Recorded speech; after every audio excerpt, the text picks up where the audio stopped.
a lot of times we really focus on representation. Well, if we just get more women or more people of color or more this or more that, that everything is going to change. And that's not the case. You can't just change people in positions. You have to make sure that you are looking at the systems, you're looking at the policies, the procedures, and how those manifest themselves in practices. Mm, You have to look at all of that from talent acquisition to performance management. All of that needs to be looked at through a lens of who is being left behind.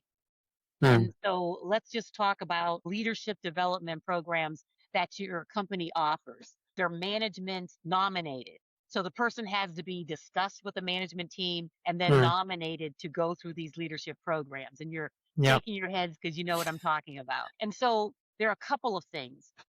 One, when you look at the leadership skills and capabilities, are these leadership skills and capabilities transparent to everyone in the organization? Does everyone know the rules of engagement? Is every manager talking with their direct report around those leadership skills, talking to them about what they're excelling in and where they need development?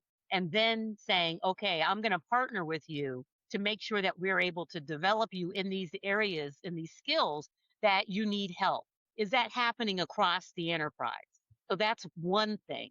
And then, secondly, when there's a discussion around the talent, is it a, a discussion where the the assessment and the criteria for who even gets discussed, is it inclusive, is it fair, is it equitable, is it transparent? Because if people don't know how they're being evaluated, what the criteria is, how can you expect them to be able to develop themselves and excel?